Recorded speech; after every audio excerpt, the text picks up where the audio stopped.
Well, good morning from St. Bart's in Midtown Manhattan. My name is Peter Thompson. I serve as the vicar here, and whether you're joining us online at stbarts.org or right here in person on Park Avenue, it is my joy and delight to welcome you to the forum where each week we have sacred conversations about the things that matter. And this is our second installment this week in our Lenten series, which is called I'm the Problem, It's Me, Reflections on Self-Reflection. And we started with Taylor Swift, and as you do, we're going to go from Taylor Swift to St. Augustine of Hippo. And we're so delighted to have with us to lead our conversation and present to us this morning Catherine Coney-Bear, Leslie Clark Professor in Humanities at Bryn Mawr College just outside of Philadelphia. I knew your name. It was just right at the tip there. Lots happening this morning. And she is the author of the Handbook to Augustine's Confessions, which is available in the bookstore, as well as the translation of Confessions that she most recommends, the translation by Maria Bolding, which I'm sure she'll speak a little bit about. Professor Coney-Bear, thank you so much for taking the time to be with us this morning. Thank you very much, Peter. And thank you all so much for coming. Thank you to the people online as well. I must start with a content warning. This sentence will be the last reference to Taylor Swift, about whom I know nothing, except what was written in that brilliant New York Times article back in the fall about fandom. I do, however, know something about St. Augustine, or St. Augustine, as you prefer, which is why I'm here. I was fascinated when Peter invited me to speak today about self-reflection and Augustine and self-reflection, not least because I then noticed, as I never had before, that the prayer for a holy Lent starts with a call to self-examination or self-reflection. Augustine would approve profoundly of that. I was thinking about what I could share with you today that would also be a useful transferable skill, not just about Augustine and who he was and what he did, but something that you can take home and reflect on.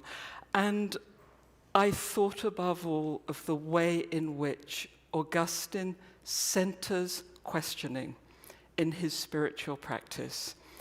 Self-questioning, questions to friends, above all, questions to God.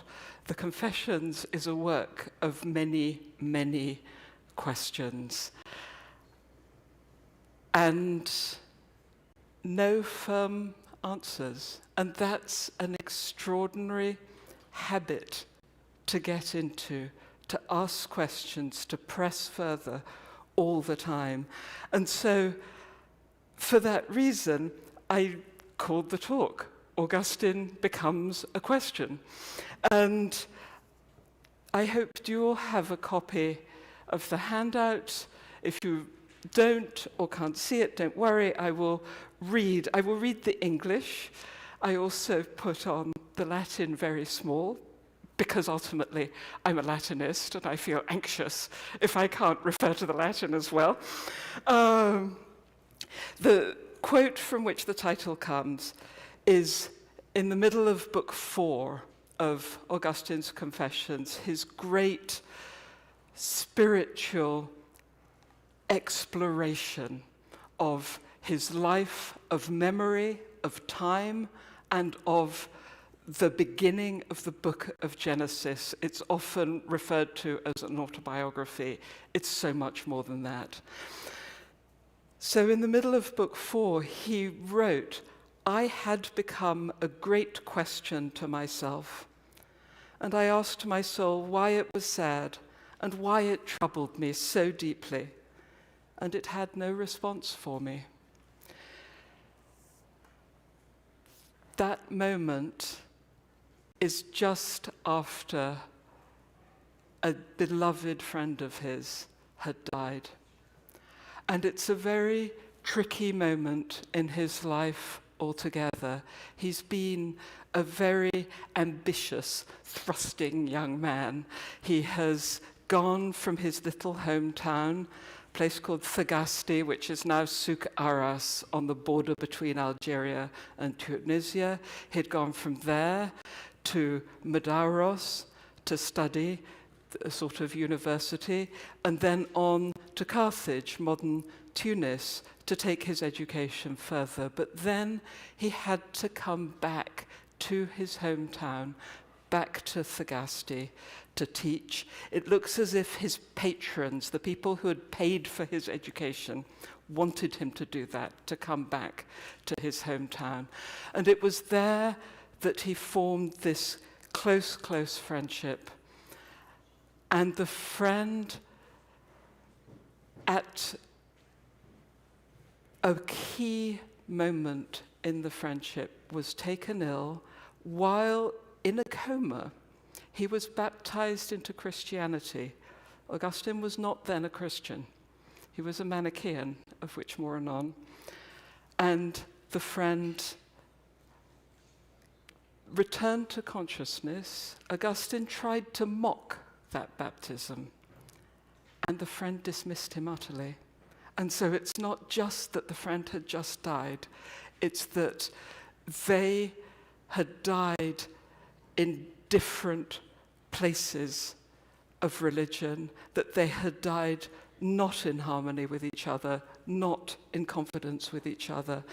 And of course, if you're familiar with that psalm that's being quoted there, which I'm sure you are, I asked my soul why it was sad and why it troubled me so deeply, you'll know that the answer is trust in God. And Augustine said, but I couldn't do that because I didn't yet know you. He says, the whole Confessions is addressed to God. He couldn't trust in God. He was still affiliated to the Manichaean God.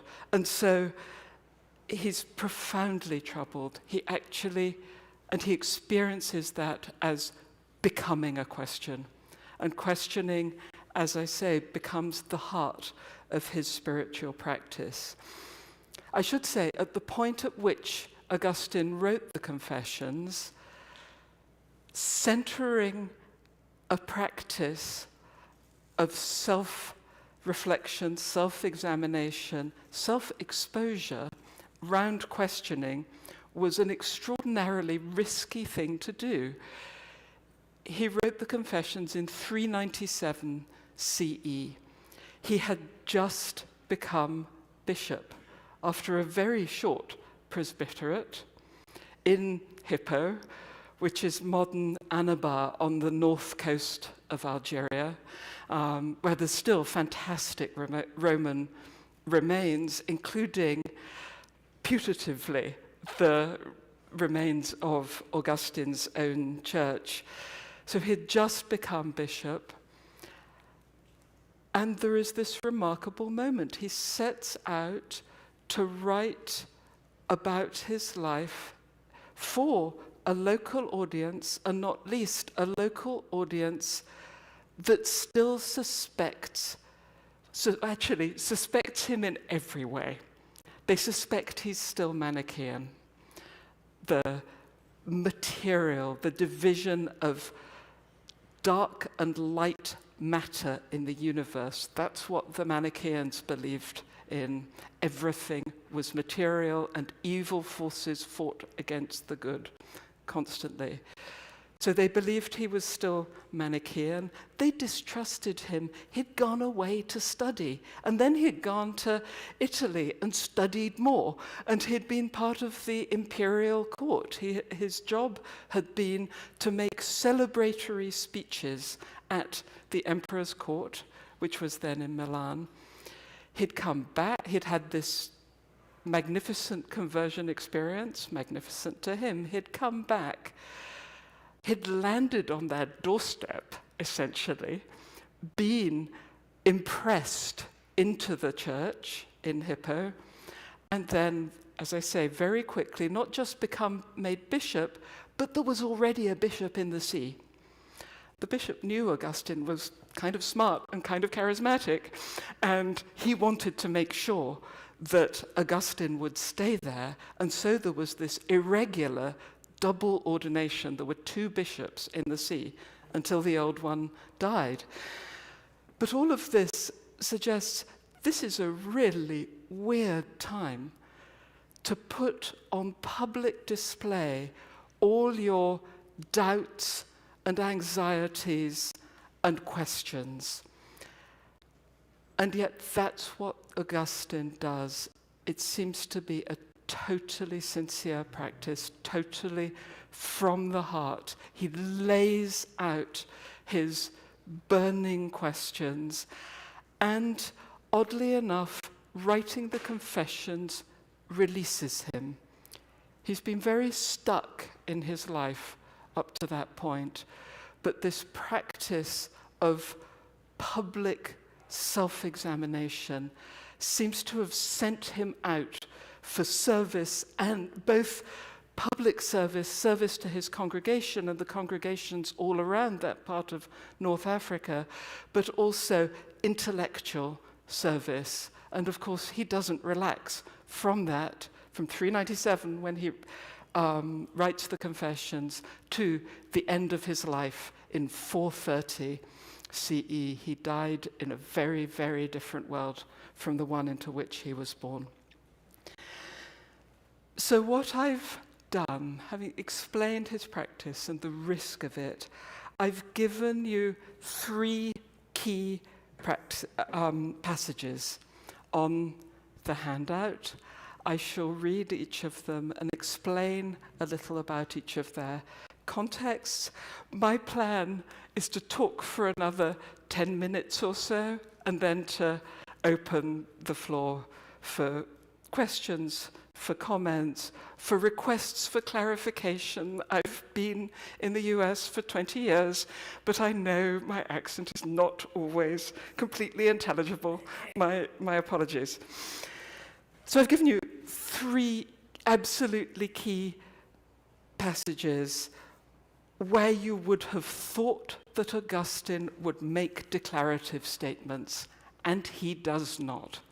He resides in questioning. He's comfortable always with saying, I don't know, that can be an answer.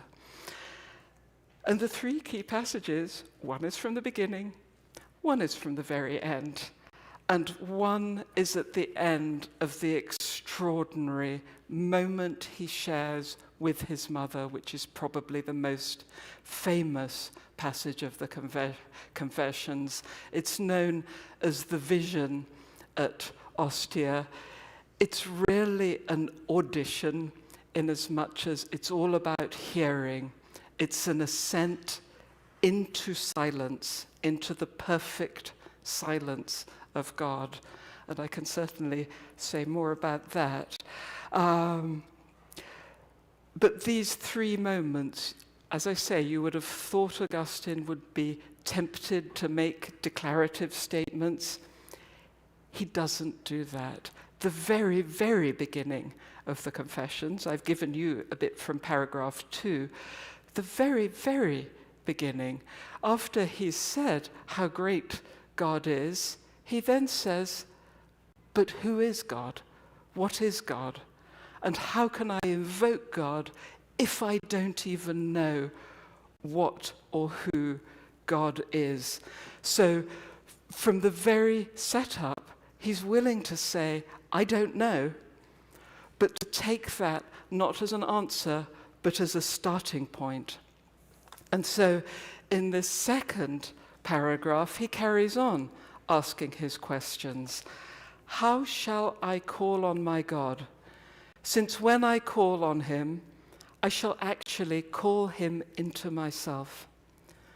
What place is there in me where my God may enter me? Where God may enter me, God who made heaven and earth? Is there anything in me which could contain you? In fact, do heaven and earth, which you made, and in which you made me, really contain you? Or because whatever exists would not exist without you, can anything that exists contain you?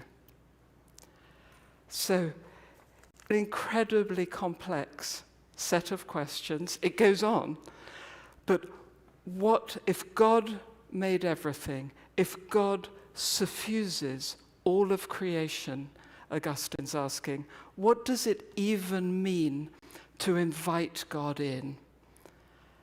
But how to start if you don't invite God in? That's his starting point.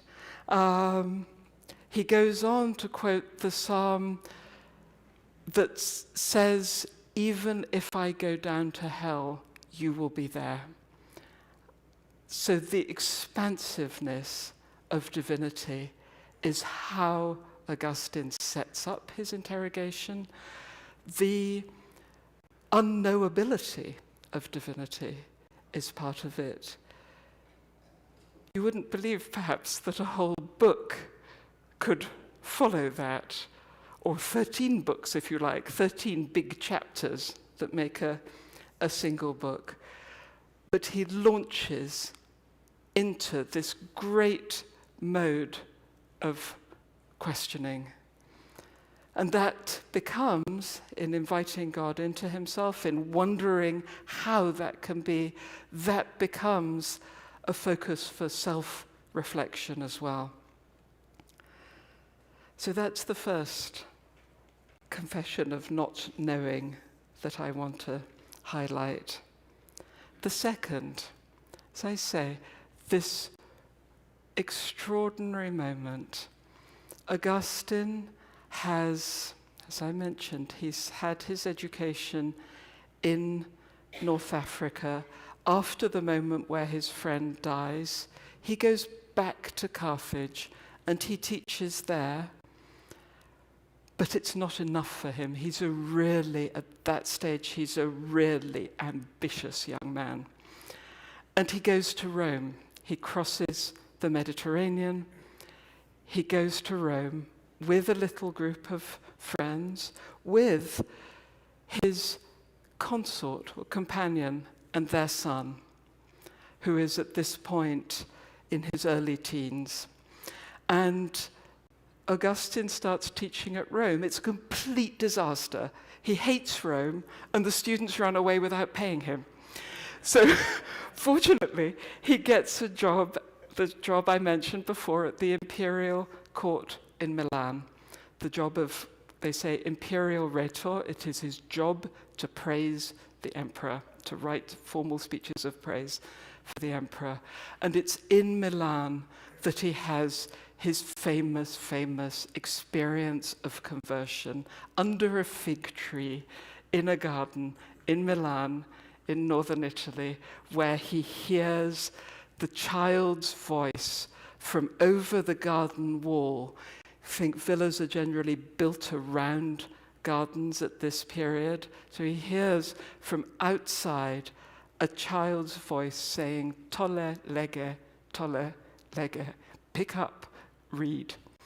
And that he takes the Bible, he opens it to a page. It's a phrase from the letters of Paul, and he takes that as his own at the heart of his conversion. After this moment in Milan, he and his son and his mother, who's also joined them in Italy, and friends, travel back down to Rome and to the port of Rome, Ostia, preparatory to going back to North Africa. And while they are at Ostia, he and his mother have this extraordinary experience.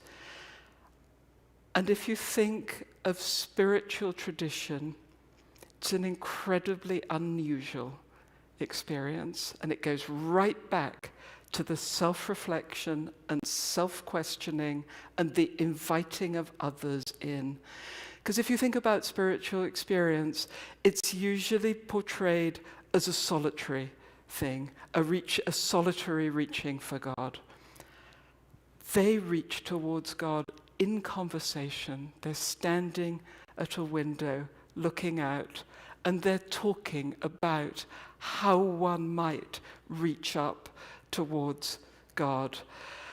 And the sounds of the world gradually fall away, and the individual words of speech fall away, and they ascend, that's how it's portrayed, into silence. And for an instant, they feel that they have touched eternal wisdom. They have touched the wordless word of eternal wisdom, that is God. And Augustine tells us about this extraordinary experience in the Confessions. And in fact, he tells it twice. And the second and final time, I've given you the end of his account on the handout. He says, if this were to continue, and all other inferior visions were removed, and this vision alone were to captivate and consume and bury its spectator in the joys of inwardness, so that the eternal life for which we yearned were like that instant of understanding, isn't this enter into the joy of your Lord? And when will that be? So even after this perfect, summative experience, he's asking questions. Isn't this what eternal life will be like? Is it? When will it be? The next sentence, it's a longer one, it's a question too. I didn't give it to you because, well, when does one stop quoting Augustine? You could go on forever.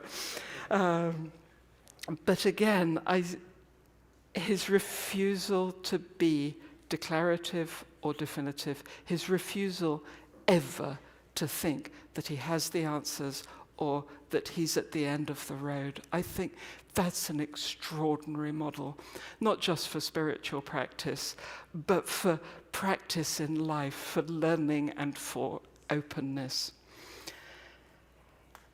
And so finally, I've given you literally the very last sentences of the Confessions. And you can see that he ends in this spirit as well, that he doesn't have a hard full stop ending. And at this point, he has been conducting a very detailed exploration of the beginning of Genesis. That's part of what leads him into the discussion about time. Of course, Genesis starts in the beginning. And Augustine doesn't get any further. He says, hang on a minute, what does it even mean to say in the beginning? In the beginning of what? How? How can you talk about time before there was time? So he spends a whole book puzzling over what time is. Very famously, he says, if no one asks me, I know.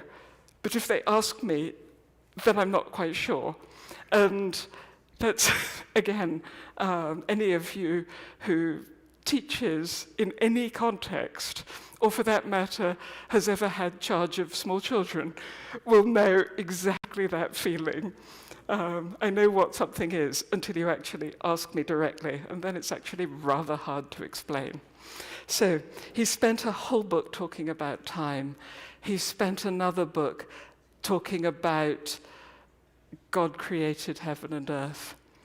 And then book 13, which is the final book of the Confessions, he's done, actually between us, a rather odd allegorizing reading of a few more lines of the Confessions. And having thoroughly at this stage confused his audience, or at least me, because it's so different from all the rest of the work, he goes back to his theme of the incomprehensibility of God and of the divine. and why, therefore, we should always, always ask questions. And so he says, and what person will give to another one this understanding? What angel to an angel? What angel to a person? We should ask it of you, seek it in you, knock at your door. And as I've noted on the handout, he's of course echoing that chapter of Matthew 7:7-8. So shall we receive it, so find it, so will it be revealed. Aperietur, that is the last word of the confessions. It will be opened.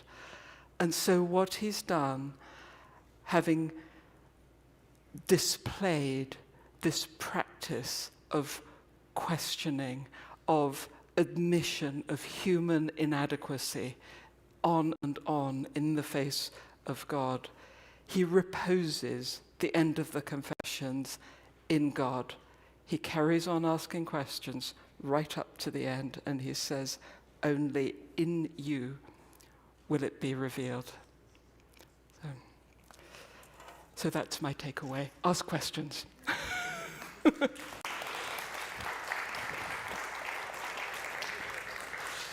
ahead.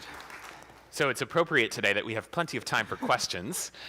Natalie Johnson has question cards. If you're here in the room and have a question, just raise your hand and she'll bring one to you and bring them up to me. If you're joining us online, you can type your questions into the live chat function. You can type them in on YouTube. You can type them into the comments function on Facebook. And you can also email me, pthompson@stbarts.org. So while we're waiting for those questions to come in, Professor Coney-Bear, am I correct that the question marks don't actually appear in the Latin text? You're completely correct. In the original Latin Yes. text, you mean? Yes, exactly. Augustine is writing this text before the advent of formal punctuation. Precisely right. But there are words in the Latin text that signal when something's a question. Sometimes it's an editorial judgment call, whether a sentence is a question or not. A lot of the time, there's actually an interrogative word that tells you for sure that this is a question. Yeah. Augustine's work is kind of foundational to so-called Western theology, which can be often declarative and not so questioning. What do you make of the fact that Augustine's questioning spirit becomes declarative later on? My great mission in life, since you mention it, is to make Augustine as complex and human as he was, and to bring him back from these incredibly reductive quotations that have found their way, absolutely, really, even from his own lifetime, but onwards into the theological tradition. Where I started was with Augustine's relationships with women. You probably all know that you're supposed to hate Augustine for how he behaved with women, or more to the point, for his theological legacy and how that has been played out in the lives and on the bodies of women. Well, I came to Augustine first reading his letters. I actually didn't read the Confessions first, or the City of God, or any of the more famous works. There are something like 250 letters of his that survive, some of which are quite short, some of which are the length of treatises. They can be 40, 50, 60 printed pages. And a number of those are letters to women. And so reading how he wrote to women, how humane he was to them, how he listened to their problems and to their questions, I went back into his theological statements on women and realized how much more responsive he was to the state of being a woman in the world than he's portrayed as now. you come to Augustine from a classicist perspective rather than as a theologian, and I'm wondering if that impacts how you read him. The thing I do that most theologians don't is because I'm trained in philology, as we call it. I'm incredibly attentive to the details of language. And that's where the classical training comes in, I would say. It's why I couldn't not put the Latin on the handout, because I'm always starting from the Latin. And that's part of what makes me feel, if you like, empowered to create this rather different image of Augustine. I hope it's okay if I mention I've just finished a book called Augustine the African, and that is it's essentially a new biography, and it puts at the center of Augustine's life and story the fact that he spent his entire life, except for the 5 not wholly successful years he spent in Italy, in North Africa. And I'm just asking all through, what does it mean that he's seeing the world from the south side of the Mediterranean, from North Africa? How does that dictate where his alliances are, what he envisages as the countryside, what sort of fights he gets into, that all of that, which of course has huge theological consequences. He gets into huge theological fights, and the results aren't always so good. But how I can make that fly, if I have, to be determined when it's published, is by reading very, very closely as a classicist works that people have gone over before, but they're often reading either in translation, or if they are reading the Latin, they're reading it without attention to the educational context and the cultural context from which Augustine comes. We have several questions so far about the Manichaeans. Yes. How exactly did they relate to Christians? Why were Christians so suspicious of Augustine and his Manichaeanism, former Manichaeanism, supposedly? And what attracted Augustine to them in the first place? All excellent questions. Thank you, whoever you are. Thank you for asking. Let's go first to the last one.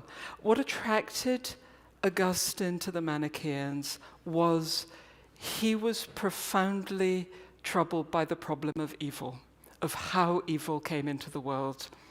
And the Manichaeans seemed to provide a solution to that, because they told the story, a creation story, in which evil and good substances were created from the beginning.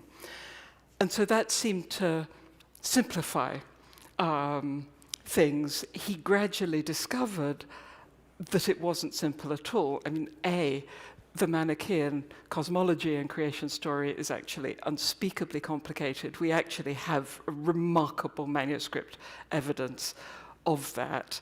I said A. I should never do that. I can't remember the B. Sorry. Let me go on to answer the wider question.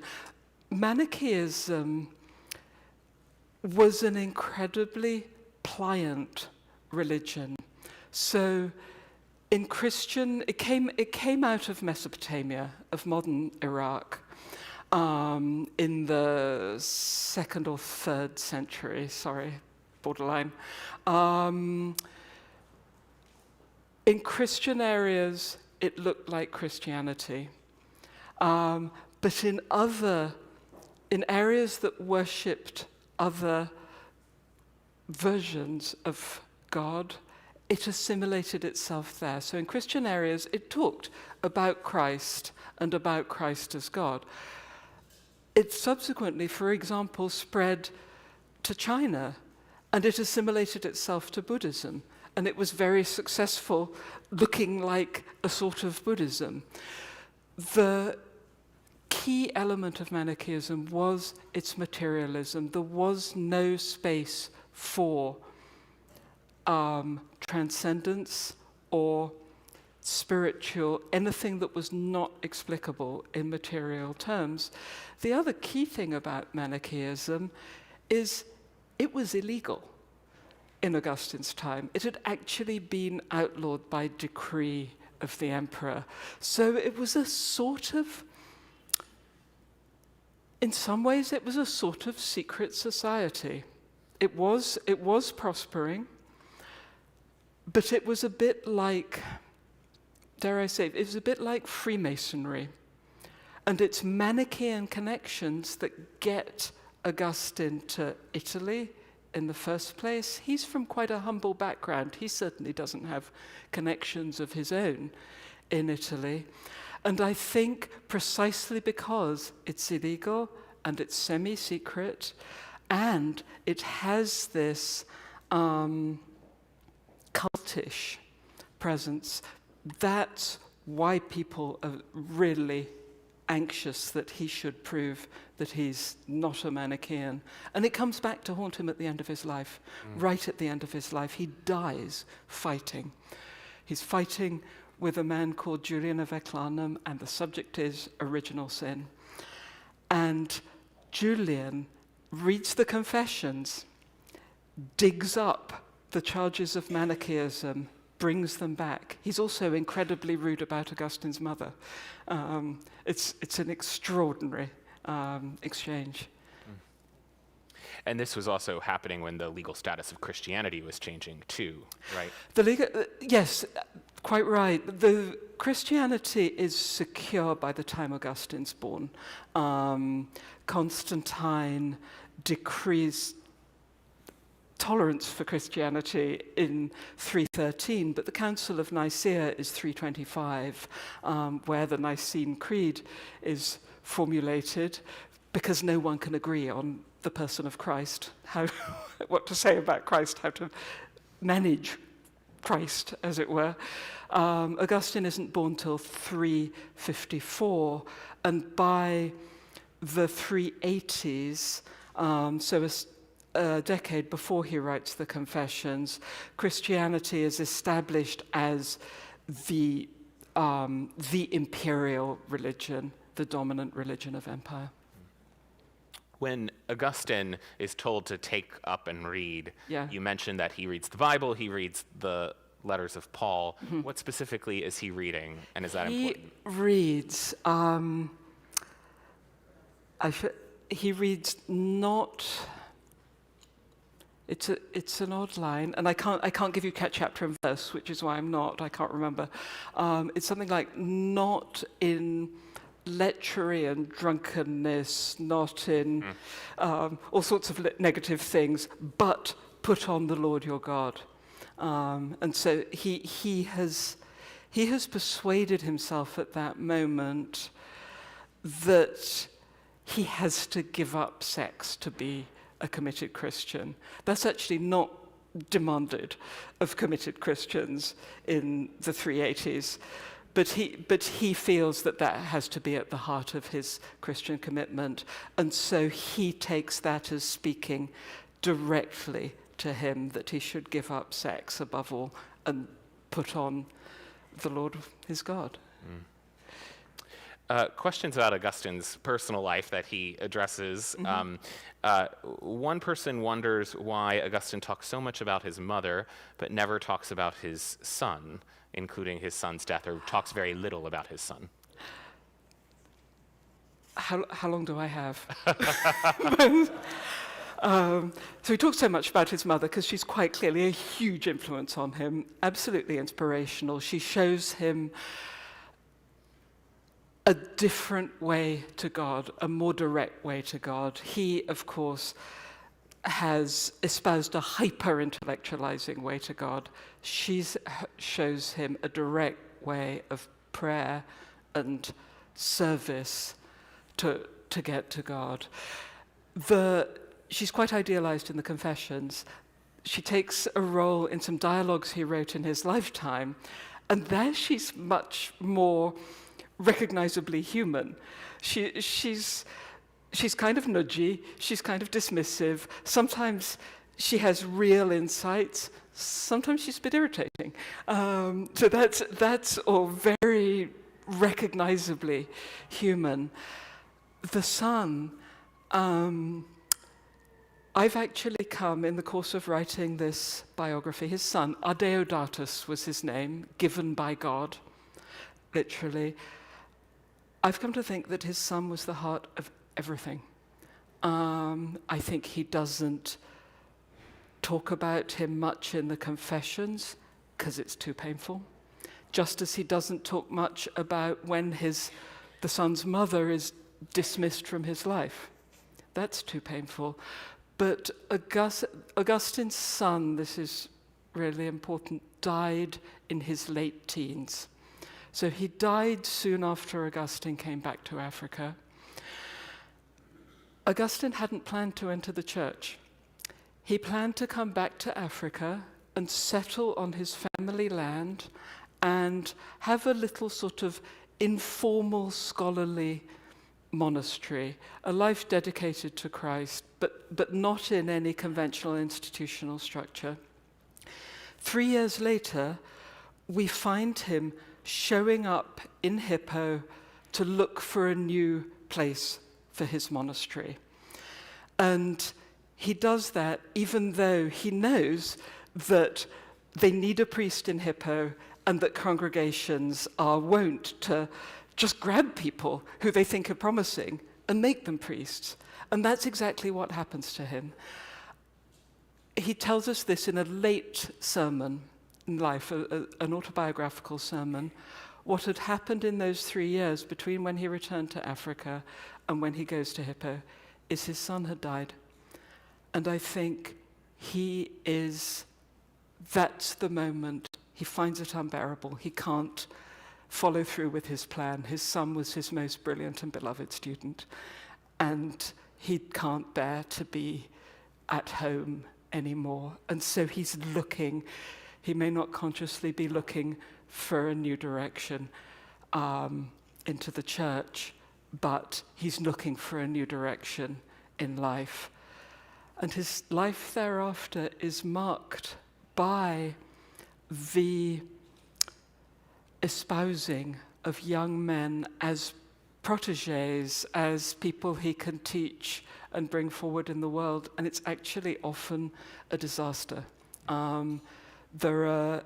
He's looking all his life for a replacement for Adeodatus. That's part of what embitters his debate with Julian of Eclanum to disastrous effect.